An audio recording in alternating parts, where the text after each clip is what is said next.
Okay, well, welcome and good afternoon. I am Dr. Melody Cash. I am the Eastern Mennonite University co-director of the Goshen College EMU DNP Consortium.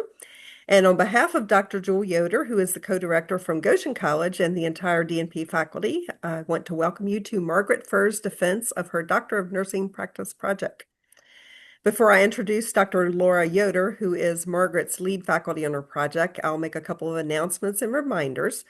First of all, this meeting is being recorded, and we ask that all guests keep yourself muted for the duration of the event. We invite you to keep your video on so we can have a feeling of community during Margaret's defense. You will likely want to see the speaker view, and to see that, you go to the top bar on the Zoom screen, and on the far right, you'll see an option for gallery or speaker view, and choose the speaker view. So the schedule for our time together today is that Margaret will have 30 minutes for her presentation. I will unmute myself briefly and tell her at 5 minutes and 1 minute. After Margaret's presentation, there will be an audience time for audience to ask Margaret questions, and you may either ask the questions verbally or send your questions using the chat feature, and I'll ask your question for you. Then after that question and answer session, we will ask that everyone accept Margaret, her lead faculty, Jewel, and myself to log off of the Zoom session, and we will continue our conversation with Margaret. So Dr. Laura Yoder is Margaret's lead faculty, and I will now turn things over to her to introduce Margaret and her team and her project. Dr. Yoder. Thank you, Dr. Cash. It's a great day to be with Margaret and all of you, and welcome everyone. It's my pleasure to introduce you to Margaret Furr. Margaret earned a BSN from EMU in 2001, and then an MSN in education from Walden University in 2022. As you can see on her title slide, she holds numerous certifications, including nurse executive, nurse professional development, med-surg nursing, pediatric nursing, and psych mental health nursing. And I think those things reflect how she is truly a lifelong learner. It's awesome. Margaret currently serves as the Centera Director of Nursing and Patient Care Services Acute for the region, and her role involves oversight of nursing, professional practice, education, and magnet status in regional Centera hospitals. In her leadership role, she has already championed numerous projects to improve patient safety and quality of care. Now she has formally demonstrated her capacity as a leader and change maker through the implementation of this DNP scholarly project. Shortly, she'll be presenting the project, its results and analysis, and the implications for nursing practice.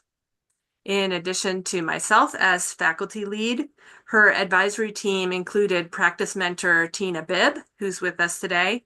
Tina has served as a nurse leader at SRMH for many years and is currently in the interim chief nursing officer role. And the other team member was a peer advisor, Jennifer Walters, also completing her DNP in the EMU GC consortium. So Margaret, now I'm going to turn it over to you. We're looking forward to hearing what you have to tell us about this project. Thanks. Thank you so much, Dr. Yoder. I am so thrilled to be able to share today about my project involving the support of healthcare workers after workplace violence.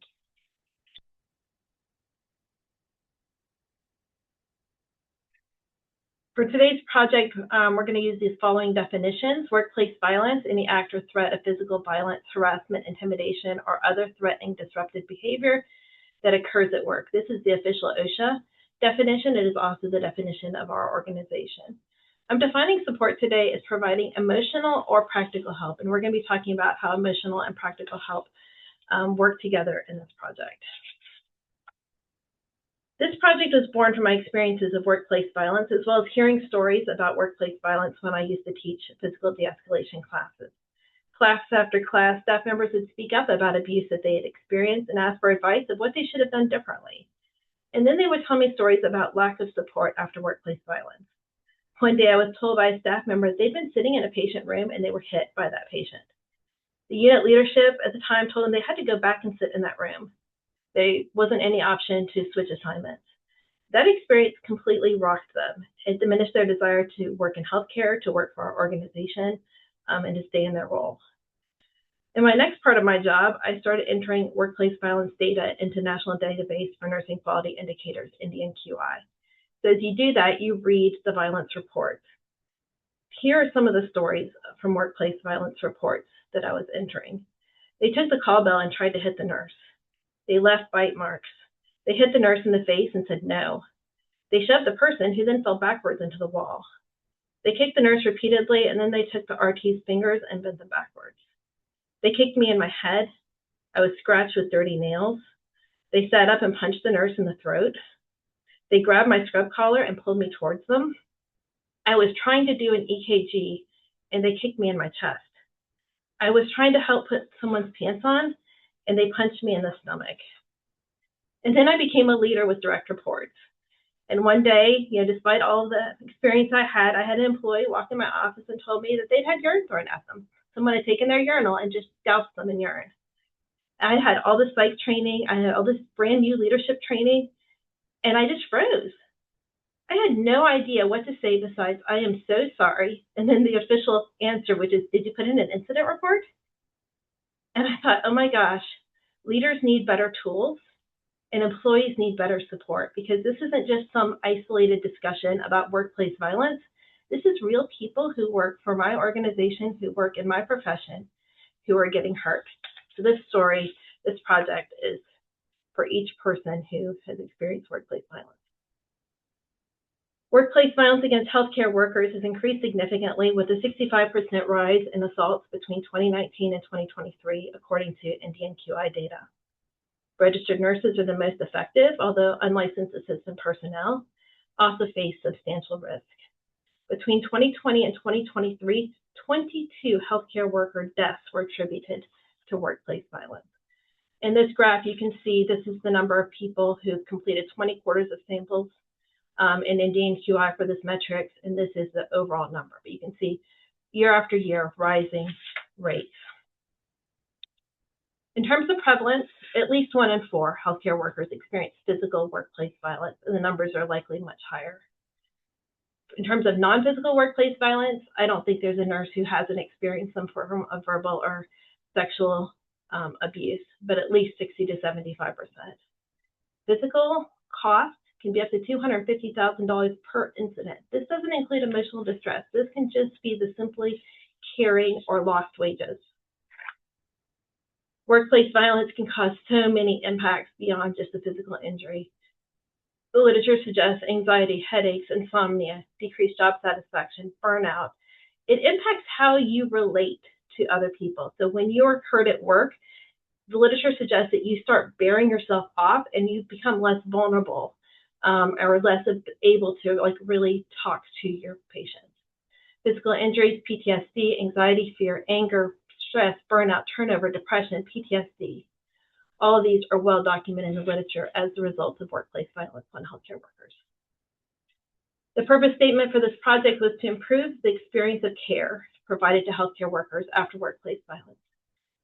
Unit leader training was part of that, and then enhance access to peer and organizational support, with a goal of improving their experience of care, staff satisfaction, the perceived organizational support, and then staff retention. A robust literature review was conducted to look for effective strategies for responding to workplace violence. Much of the literature surrounding this topic is based on ED nurses or behavioral health nurses, as they have the highest rates of workplace violence.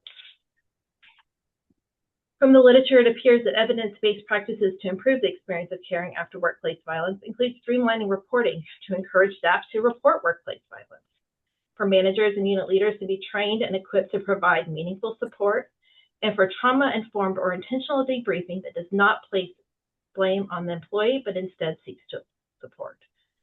The use of peer support system was recommended as an additional intervention that could improve the experience of care for healthcare workers. This combination of practices will help ensure that staff feel supported during violent incidents and will thus improve nursing satisfaction and reduce intention. Some gaps include the use of forensic nurses to aid and support. While Gillespie et al. 2025 hypothesizes that the use of forensic nurses would aid in the support of staff who have experienced workplace violence, there are no actual studies that indicate that it has been effective. The use of forensic nurses or a team of staff to provide peer support after workplace violence would help provide additional support in organizations that are seeking to improve the care of staff following workplace violence, according to Everly and Mitchell 2025. Finally, there is no literature that statistically validated if training unit leaders in more trauma-informed interventions of supporting staff would improve staff support. Literature does indicate that unit leader support is the most effective intervention to improve perceived organizational support by staff who have experienced workplace violence. This concept map outlines the relationship between workplace violence, trauma, responses to trauma by healthcare workers who've experienced workplace violence, and trauma-informed care. Workplace violence can negatively impact the healthcare worker's physical, emotional, and mental health, and can lead to desires to leave the organization and feelings of not being supported by unit leaders. The negative impact on physical, emotional, and mental health is considered to be trauma.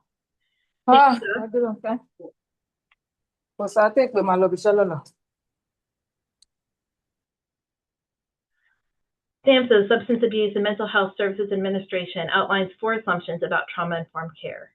These include realization of how trauma impacts people, recognizing signs of trauma, applying appropriate trauma-informed responses to support a person physically and psychologically, and ensuring that interventions do not re-traumatize people. These assumptions were used to guide the construction of the leader training materials. The program included trauma-informed debriefings by unit leaders, an employee toolkit for healthcare workers who have experienced workplace violence, a clarified subpoena process that allows staff to be able to pursue pressing charges, a peer support program, long-term tracking of healthcare workers who have experienced workplace violence, and the availability of forensic nurses to do a forensic exam or interview. The use of these trauma-informed care processes should result in improved physical, emotional, and mental health, a decreased desire to leave the organization, and increased feeling of support from hospital leadership. These, in turn, should result in an improved experience of care for healthcare workers who experience workplace violence.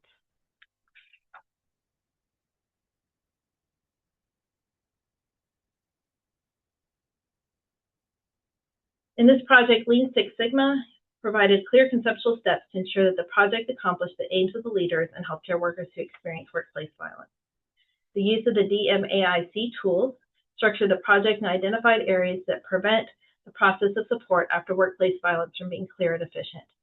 The project was defined using the voice of the customer, interviews that were summarized using the SIPOC, suppliers, inputs, process, output, customer.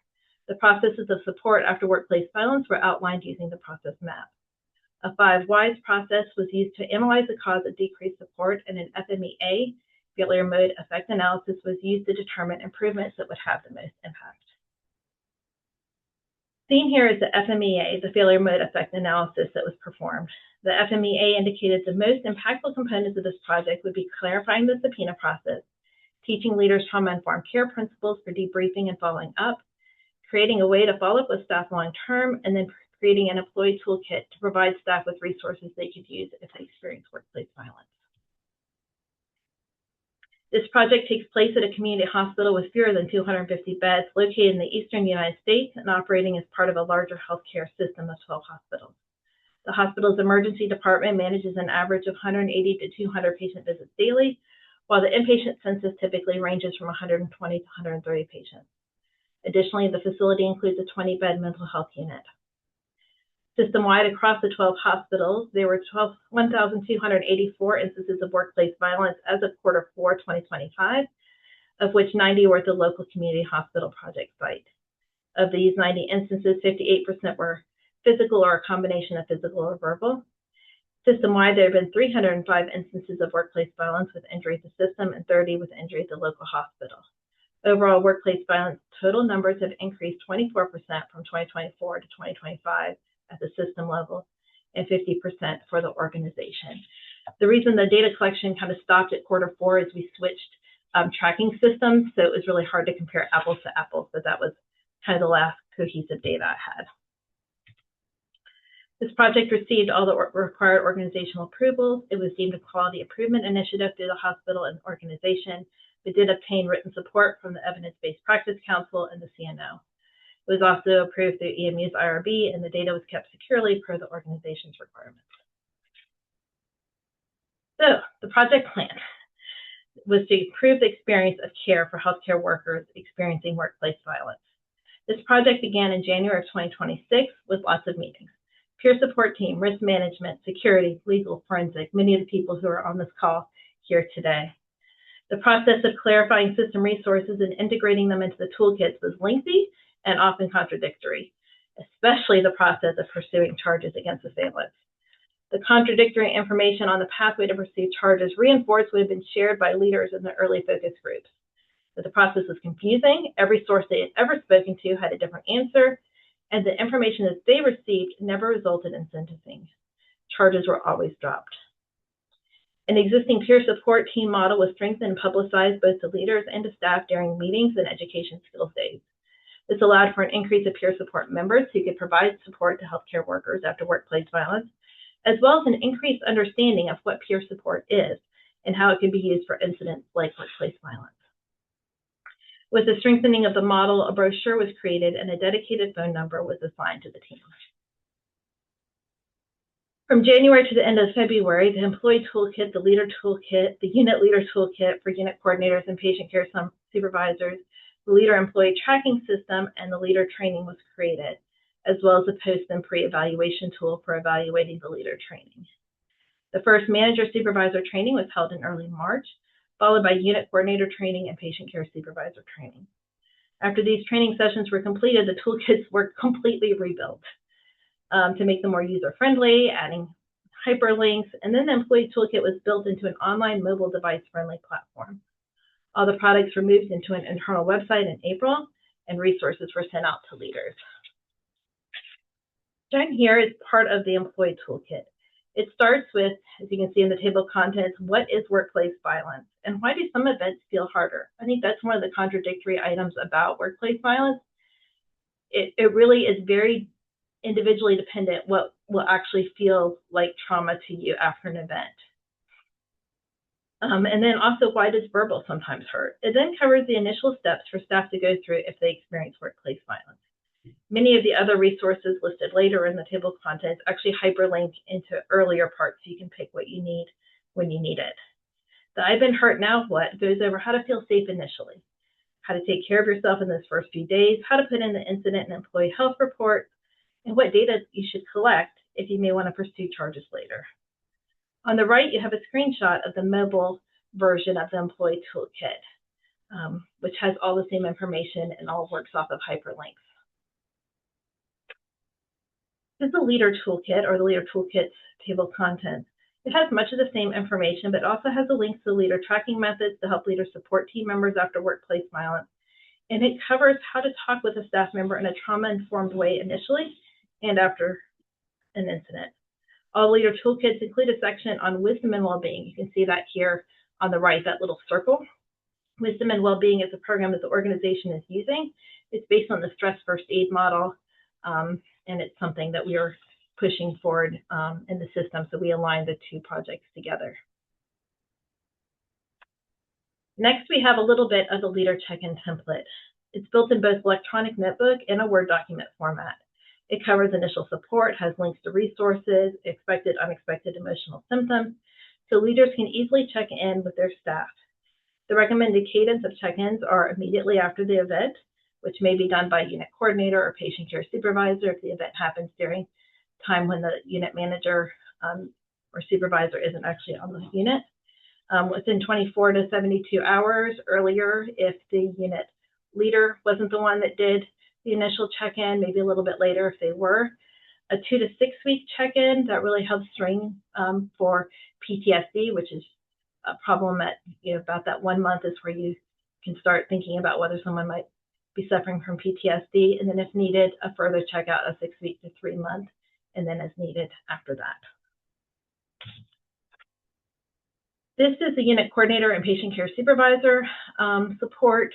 It has a very abbreviated section, initial steps, how to put in the incident reports because nobody can ever remember how to put them all in, and then how to provide that initial support, and also links to the bigger toolkits for more resources.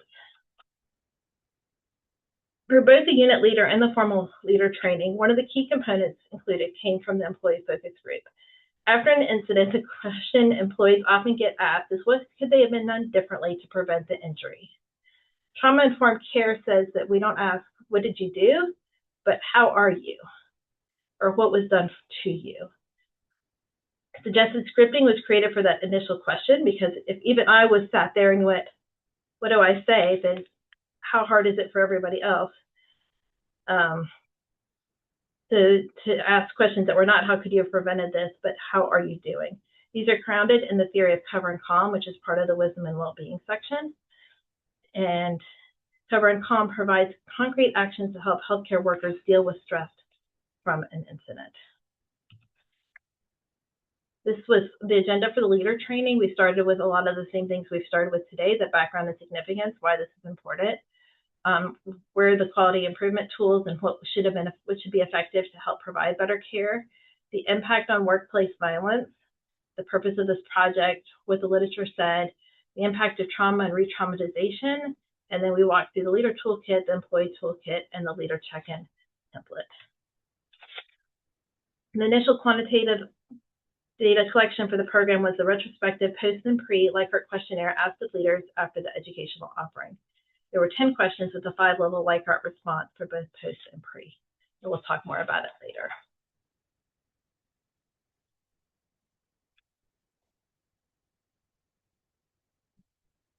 So the long-term success of this project will go on for a while. Is to improve the experience of care for healthcare workers who experience workplace violence. It's only going to be evident in the years to come as we look at turnover rates, staff satisfaction scores, and violence numbers. Therefore, the initial data measurement was focused on the personal validation of that learning experience by leaders who took the training class. In addition, there was qualitative data from healthcare workers about the employee toolkit that was used to make informed decisions about revisions, materials, and strategies to increase accessibility, like putting it online. So here's some of the long-term parts that we'll be measuring. So the first is RN satisfaction. RN satisfaction data from Prescini's member of the team survey about responsiveness and accessibility. So you have here both system and hospital. I have more data for hospital than I do for system. So the questions are, the person I report to is responsive when I raise an issue, and nurse leaders are accessible in this organization. Responsiveness and accessibility had both dropped significantly in 2024, but they rebounded some in 2025 before I implemented the project. The next member of the team survey is actually coming up in a couple of weeks, and results are typically available in November. As this project is still relatively new, this year's score may not be impacted much by this project. The percentages for Prescini member of the team are the percentages of units where over half of the staff rate the question above the national mean for the question. Turnover. The PCT, as you see in the red box, PCT turnover at both the hospital and system level are much higher than RN turnover.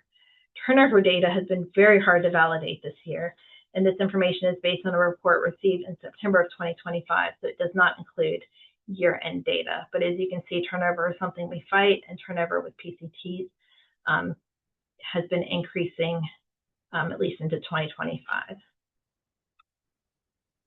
Workplace violence incidents are being watched to see if an increase in focus on this topic increases reporting.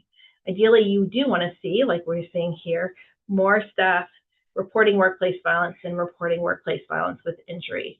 So you see we have this is the workplace violence total numbers, these are workplace violence with injury. We're seeing still a sharp uptick in violence numbers, but actually a decrease both at the system level and the hospital level for workplace violence with injury.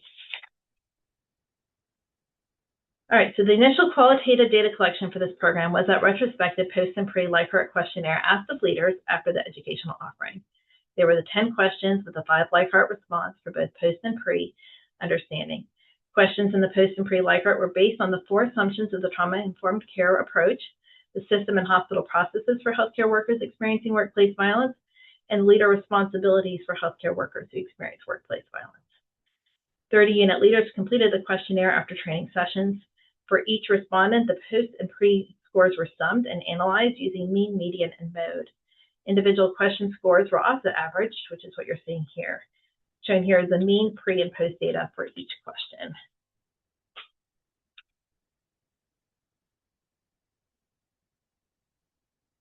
The data was first analyzed using a paired t-test, which did show a significant difference between the pre and post data. However, there was a potential outlier detected, so we moved forward into the Wilcoxon-Klein rank test. Results of the Wilcoxon-Klein rank test indicated that there is a significant large difference between before and after, so median of 2.7 and median of 4, with a Z of 4.8, which shows a strong difference between the before and after, and a P of less than 0.1 and an R of 0.9, which also shows a significant large difference between the pre and post. In the survey responses, the greatest increases in learning were related to the processes to pursue charges. Again, that was a hot topic.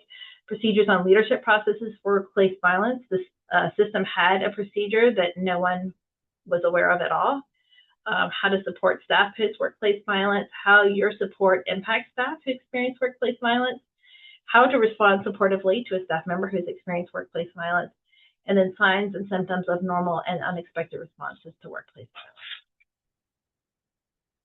During the presentation of the online employee toolkit, reviews were solicited of the toolkit. 22 responses were obtained. 100% of the respondents felt that the information was helpful, and they all felt that having clear steps to take after workplace violence felt both helpful and supportive. In the free text areas for comments or questions or ideas for the process, there were several responses on how helpful it was to have the QR code for their badge to access resources. So what I created was a QR code to the Canva link, and they were printed on Avery labels, and people were able to just put them on their badge, so that if they needed it, they could just scan their badge. They could text that link to someone else. It just made it accessible for them to have. Overall, training leaders in trauma-informed approaches for caring for staff can improve their knowledge in the processes and importance. And employees appreciate resources, especially those that are easy to access. As we spoke about earlier, the literature showed that meaningful support by leaders, trauma-informed debriefing, peer support, and reassigning the victim away from the assailant after workplace violence were things that would be very effective.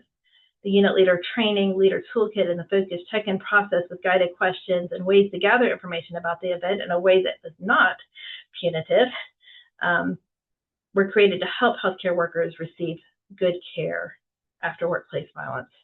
The post and pre-survey results validated that leaders increased their understanding of the importance of their support after workplace violence. One interesting topic that came up through this project was a discussion of verbal abuse and boundary creation. This section was added based on feedback from focus groups from leaders. In the literature, verbal abuse can decrease self-confidence and feelings of well-being in the job. Staff were really mixed on the need for having these tools as part of their toolkit. I heard a lot of, I know I just need to deal with it. Verbal abuse is just part of it. Boundary creation, which is part of the section at the very end of the employee toolkit, is clear behavioral expectations that are respectful and firm. That's kind of the definition of it, as well established modality in behavioral health nursing. What I heard from staff was that when we don't enforce boundary creation consistently, so if one nurse sets good boundaries and the next nurse doesn't, it can be ineffective, and that some nurses are scared about putting boundaries because it seems like it's at odds with patient experience initiatives. Perceived organizational support. So perceived organizational support, there's a lot of literature about it. It's linked to improvements in healthcare worker resilience and coping after workplace violence.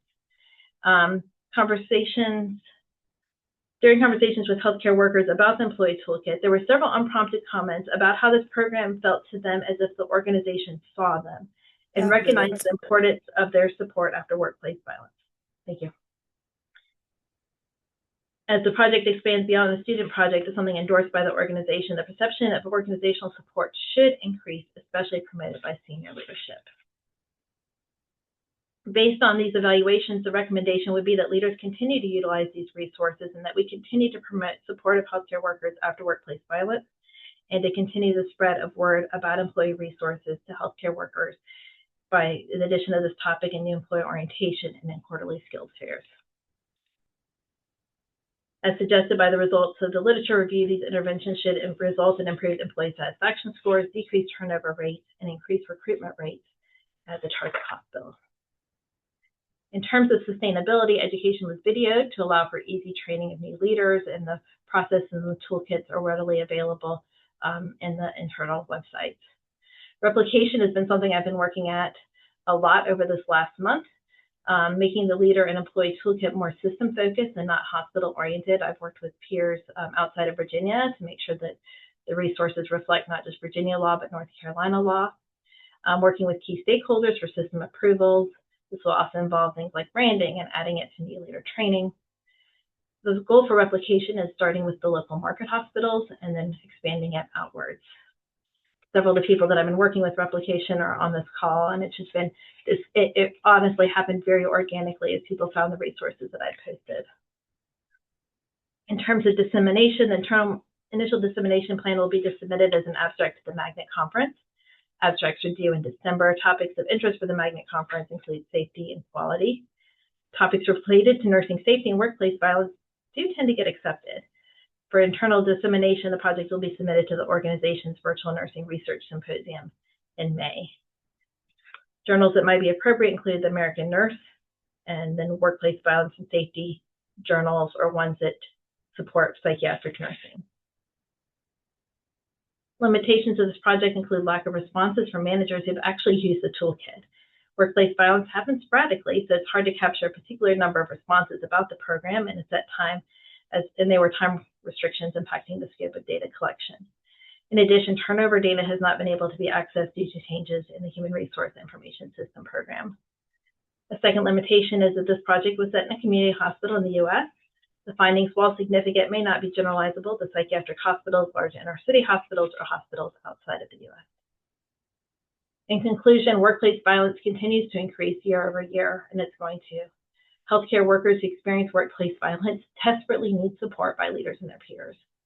Leaders often lack resources and knowledge on how to support their teams, and resources and support are key to the perceived organizational support, which is linked to satisfaction and retention.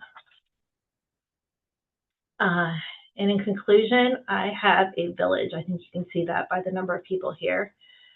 Special thank you, of course, to Dr. Laura Yoder, to Tina Bibb, and Jennifer Walters, and to Hannah, who's not officially my peer, but is my every bit been such a support, to the program co-directors, Dr. Jill Yoder and Melody Cash.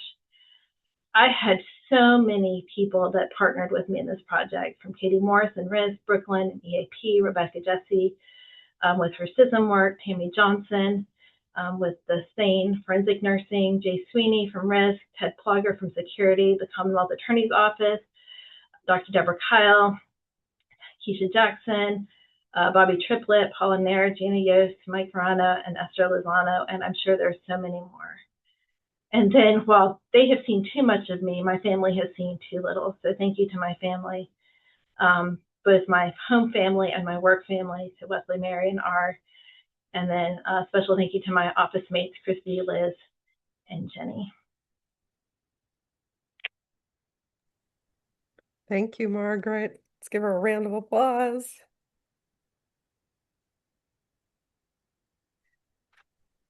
Thank you for that excellent presentation. We'll now open up for any questions from the audience. And lots of applause. And if you don't have questions, you can just unmute and give congratulations as well. Hey, Margaret, it's Tina. I just want to say, you know, how proud I am. I've known you for a very long time, and I know this project was something, it was a huge project to take on, but I think you have done an exceptional job with this project.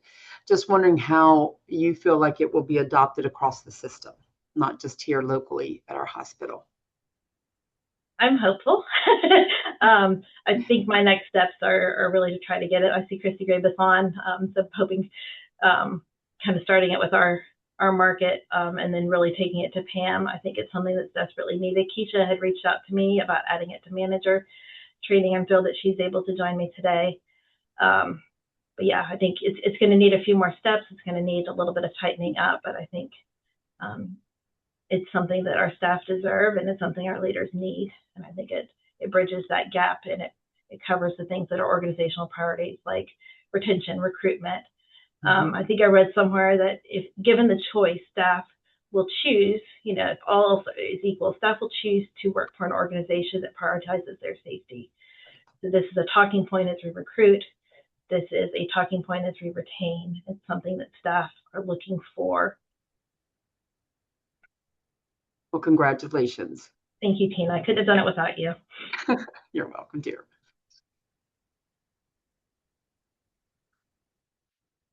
Congratulations, Margaret. Fantastic. Very proud of you. Congrats. Yeah. Yes, Let's talk more about getting this rolled out. Yeah.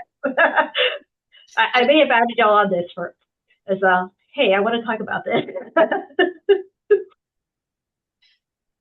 I just want to say that getting out there with the staff and seeing, like, even on social media, I see nurses all the time saying stuff like, if I get attacked, the first thing leadership asks me is, what did I do? But I think you're really focusing it back on where the attention needs to be. And I think you've done a lot of work, and the staff have noticed, and we've noticed, and you've done a great job. We're so proud of you, Margaret.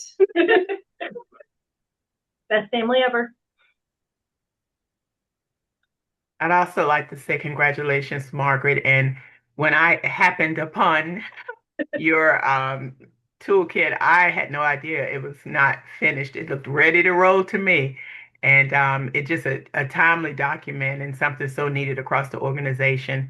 And I told you about, the incident that occurred at another hospital, and the support for the team member wasn't there, and it didn't end up, favorably. And after going through the toolkit with that leader, she was like, "This was everything I needed." I didn't know, and so I am excited and hopeful that it will roll out quickly across the remainder of the system. And I know you've worked hard on it, and I'm proud of you too, and just really appreciate all the effort that you've put into it.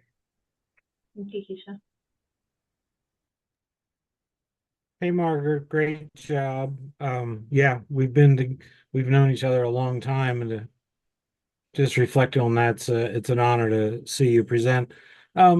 Maybe you talked about this and I missed it, but I guess the idea of the stigma that healthcare workers might feel having experienced workplace violence, and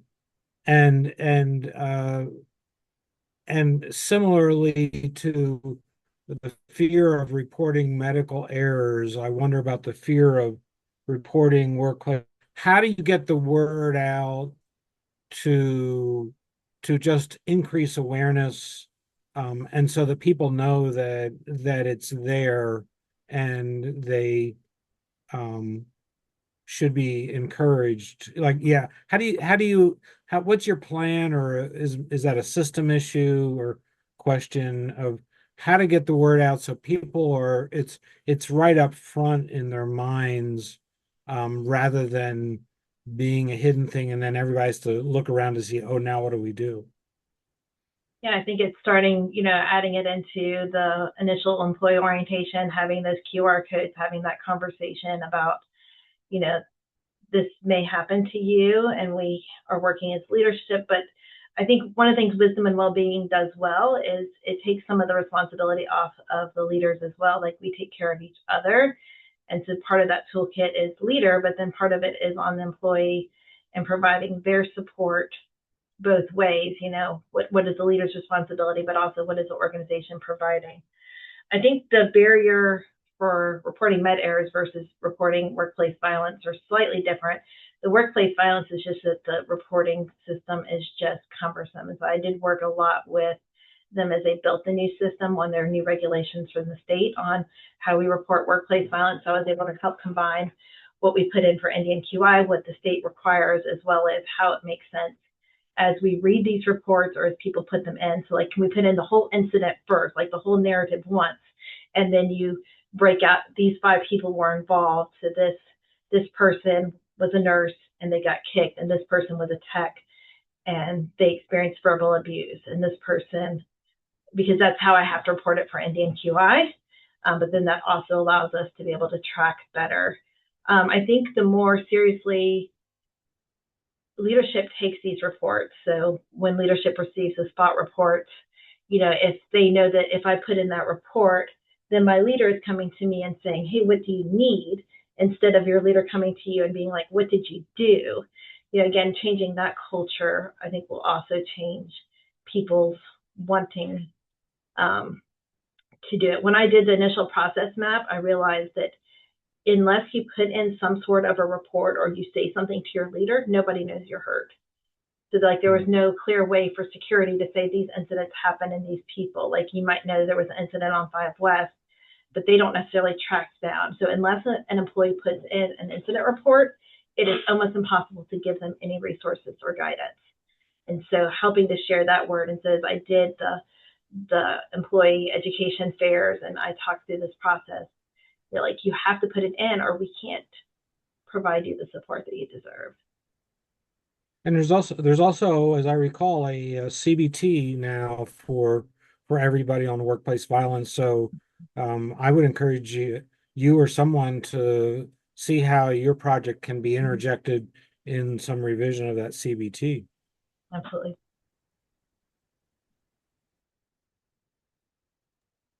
Congratulations, Margaret. I just want to leverage on what you said. Someone told me, I heard someone say recently that reporting workplace violence, either from patients or staff, and the frequency of reports can also be a message to the management to know the need for resources of support to staff. Because if it's not reported as frequently as it happens, they would not know the level of the resources that are needed to support the staff. So that kind of gave me a different perspective because most people think they're not going to do anything, so why report? But with that, looking at it from that perspective, that it connotes the need for more resources to support, especially when the frequency is increased. So that's another way to educate people, to let them know that this is for you, because it's going to let us know the level of need or support that you have to address these issues. Congratulations once again. Thank you, Boogie.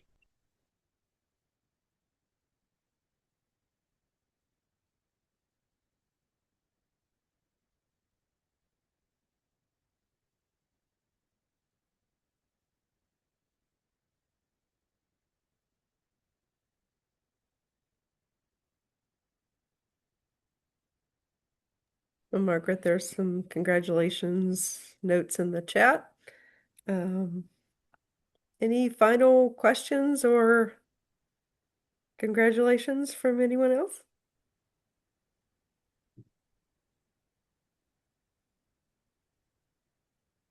All right, well, let's do another round of applause and send any final notes or emojis or whatever you want to send. And at this time, we'll invite our audience to go on about their day. And we do thank you very much for your attendance and your support of Margaret here during her DNP project defense.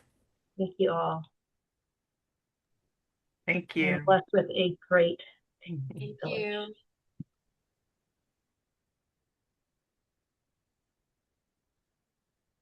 And I'll ask Jewel to stop recording, if you would, Jewel. I think you're sleeping. Let me reconnect to the internet. I mean, to the thing here.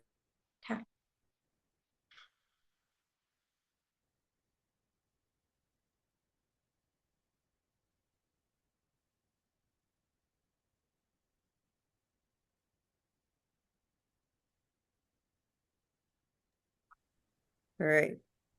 Somebody say something. Yep. Yeah, No? good. Chris? No, I'm not connected. Oh well, I'm on speaker. Okay. All right. So we're recording. So great job, Margaret. Excellent presentation. This is our time to ask questions. Yeah. So I'll just open it up if anybody has any questions or comments. Well, I just want to say amazing job. You had a lot to cover in a short amount of time, but you communicated it well. I always take notes here and there were a couple times when I would write down questions and then the next slide you would answer the question I had. So, well done, Yeah. considering all the things that you needed to get in there in a short period of time. I think one of my favorite questions to ask people is if you had to do it over, what would you tweak or do differently, if anything? And I think for me, I do keep wondering, um, uh, do you have ideas for really trying to capture the actual worker response, the actual worker experience of support? A lot of the measures, even the long-term measures, are more indirect, which are important measures. That's organizationally really important. But do you have ideas about how to capture the actual individual experience in the future? You're still muted. If I had to do it over, I wish I had spent a little more, like it seemed like every manager training, especially the PCS and the unit coordinator trainings, went really well. The manager training had a series of unfortunate events. There was the first one, there was a patient wedding, and so half the staff managers did not come. I rescheduled it, and that was the day Gina, at the very same time, posted an emergency meeting where she declared she was leaving. And so between, yes, that just took the whole organizational focus off. There is actually built into that leader tracking evaluations that questions they ask the employee about the project or about how they feel about it. I just haven't gotten any responses. And so despite sending out emails to the leaders, I've been listening to Safety Huddle like, hey, this person was hurt. So I emailed that leader. There was one today. I haven't emailed that leader yet today because today's been a little manic. But despite like trying to follow up, I see you've had staff members who've had it, here's the evaluation. I can't force leaders to do.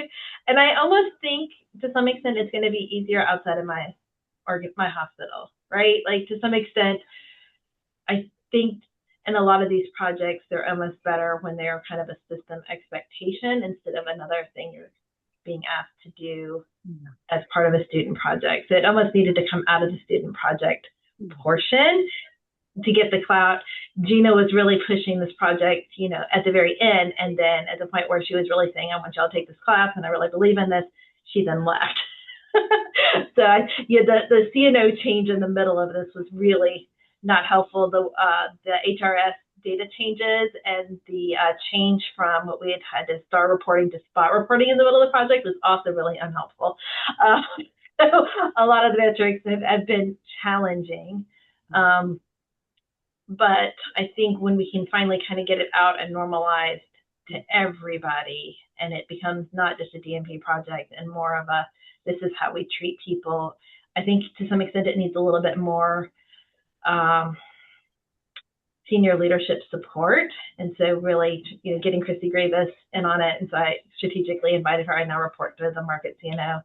And then, I have a one-on-one coming up with Pam Anderson, who's kind of over nursing practice. And I think if I can get them in and this becomes kind of a normalized thing, then it's going to have a better result than just being a DNP project.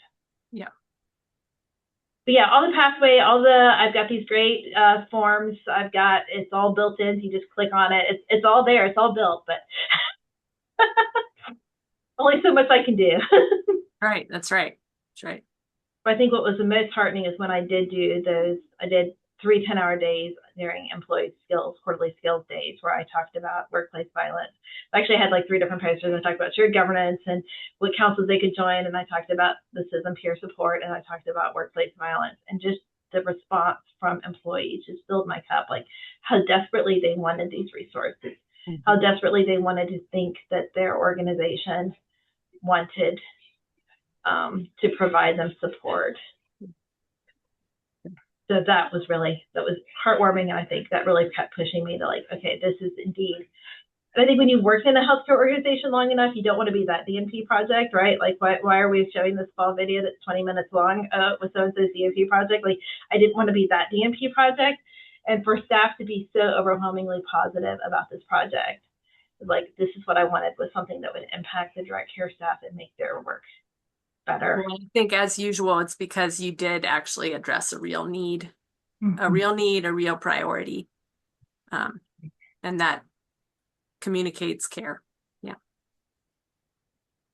And if I can spin off on that, like caring is at the heart of it, but I do like that you made mention just briefly of like not that everything is a marketing gimmick, but like to work at a healthcare, you know, system that truly is putting the time and effort into doing something like this, does it resolve the underlying workplace violence? No, and that is such a big undertaking. Like, how does one even go about solving that? But um, I like that from a recruitment standpoint. As you're talking about this, if you could start to gather these stories in the coming years, um, nursing as a whole needs to have a voice nationally of like telling these stories. I mean, I fall in the last little 25%, maybe being blessed to be a NICU nurse. Like I didn't have some of the violence that you're talking about. And I'm like, that that would have been really disheartening to come to work. There's already days where you're like, I'm struggling to get in here. Now if I know I'm going to be treated crappy, like no thank you. I can be at home to have my kids be crappy to me, you know?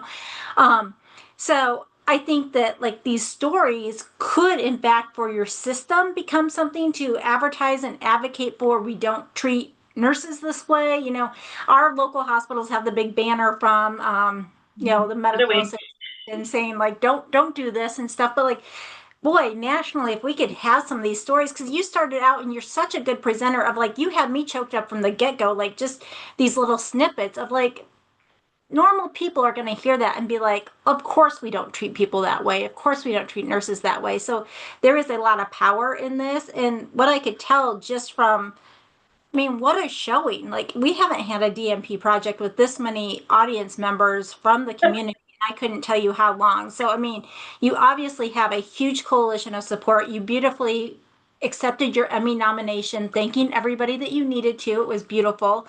Um, and you clearly have some momentum behind you from the system wanting to implement this. So, like, all those are amazing things.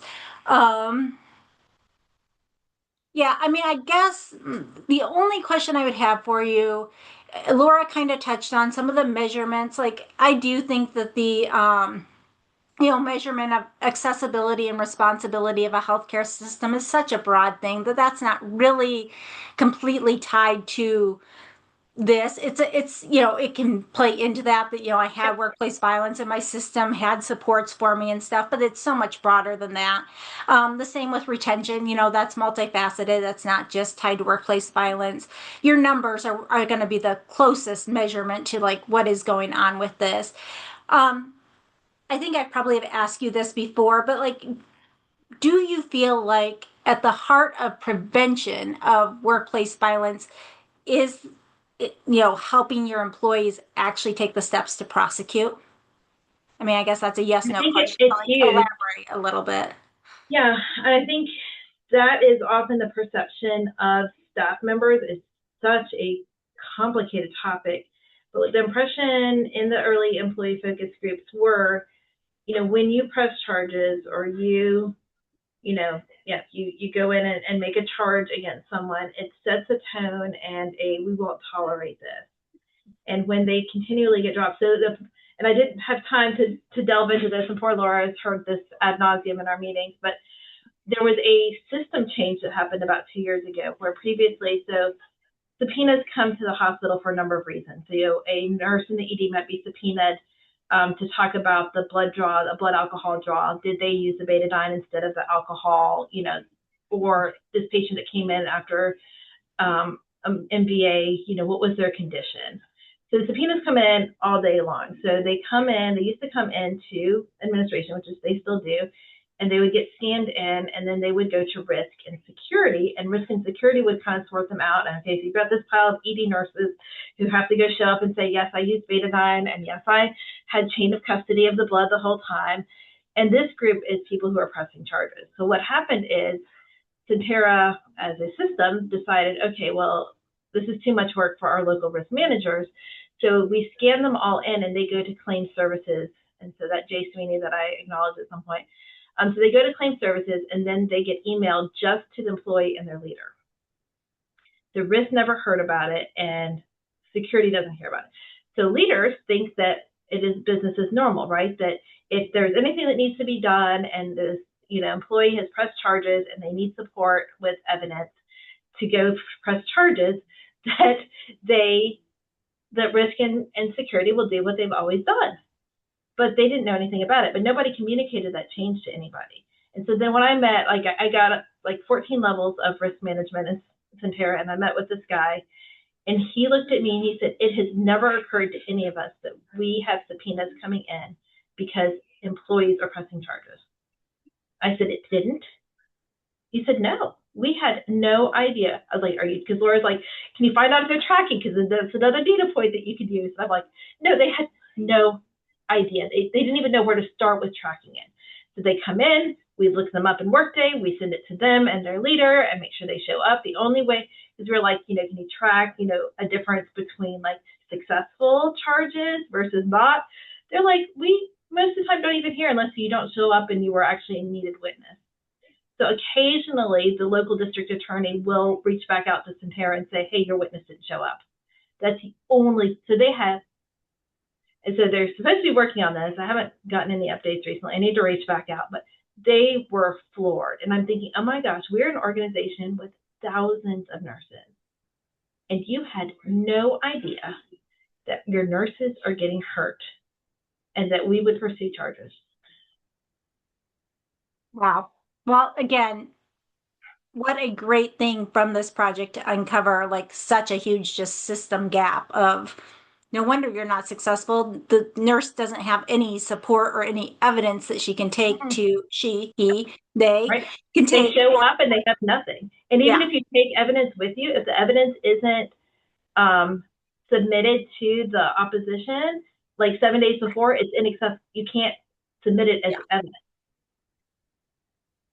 And so they're like, I go to court and all the steps out, or I go to court. All the steps of the legal process were not being utilized. Yeah. None of them. Ties back to what you said with your literature review of like, the role of like a forensics nurse in all of this would be super helpful, but like what hospital has the resources and funds to be like, yeah, just here's our random forensics nurse that can help you through this. Like, we have about 8 or 9 in the system. Most hospitals have a forensic nurse. And so what we worked out was the hospitals that have a forensic nurse, the employee would need to seek care in the ED. But then that section on forensic nursing walks you through what a forensic nurse can do. Like they can help you get the history right. They can help you with photographs. They can help you kind of organize it in a way that works well with the legal system.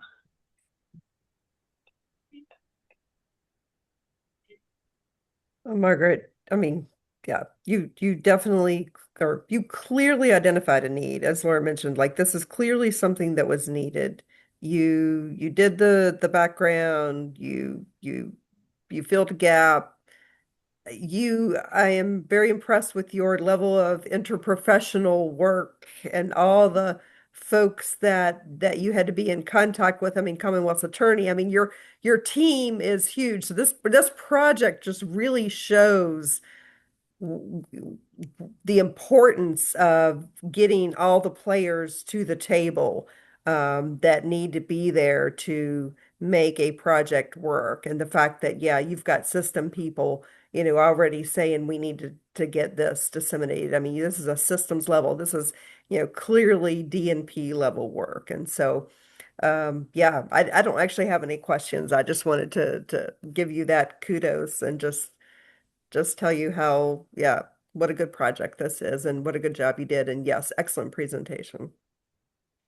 We love all of our students equally, Margaret, but from an impact standpoint, your system alone, if you present this at the Magnet Conference, the reach of this, like there are not all that many moments in which I'm like, wow, to have EMU and Goshen's name attached to a project in such a public way is an absolutely amazing thing. And so again, huge kudos and thank you so much for an excellent project, Laura, for your leadership that I'm sure you helped her with. And just again, as Melody said, the coalition of support that you've got to pull this off is phenomenal. So yay. All right. I think this is the time and place in which I get to do my magic and try and do breakout Put us in the breakout room. Yep. You just stay where you are, Margaret, and don't go too far. I'll catch up on the emails that have come in the last hour. Record it. Well, I have the great pleasure of congratulating you, Dr. Furr, on completing your DNP project defense and the DNP at EMUGC. Congratulations to you. Congratulations. Yeah. Thank you. Well deserved. Very well deserved. Yep. You may now get Call rid of the C yourself, on your Doctor. DNP and Yep. call yourself Dr. Furr. Yes, absolutely. Super And I haven't exciting. checked. Yeah. I saw you uploaded your paper. I didn't check to see if you'd done all the and Tina sent in her Every bit of email, it. and it's all done. Okay. All Yeah. done. Okay. So I can submit Anything missing, let me know, but I think it's all done. okay, well I can submit your final grade once Laura finishes that up. And then your degree will be conferred in August. But you are officially Dr. Furr. Yeah. Thank you. Yeah, I'll switch my signature. Yes. I'm going to be calling you or emailing you to invite you to come be a guest presenter at our PIMU Nursing Scholarship Day in the fall for the students. That'll be all undergraduate nursing students that'll be there, Margaret. I think they need to hear this. And then Sam Johnston, too, would like to talk with you about speaking or contributing some way to the transition to practice course. Absolutely. In the curriculum. So, yep, I'm here for it. Thank you. Thank you guys all. Thank you. It's been a great couple of years, and thank you. I've learned so much. Oh, good. It's all done. Yeah. All done. Yay. Yep. Get back to that family now. Yeah. Right. Thank you. Yeah. All right. Oh, go ahead, Jules. Yeah. No, I'm gonna. Margaret's gone. Yeah, she probably has to go. Oh, you want to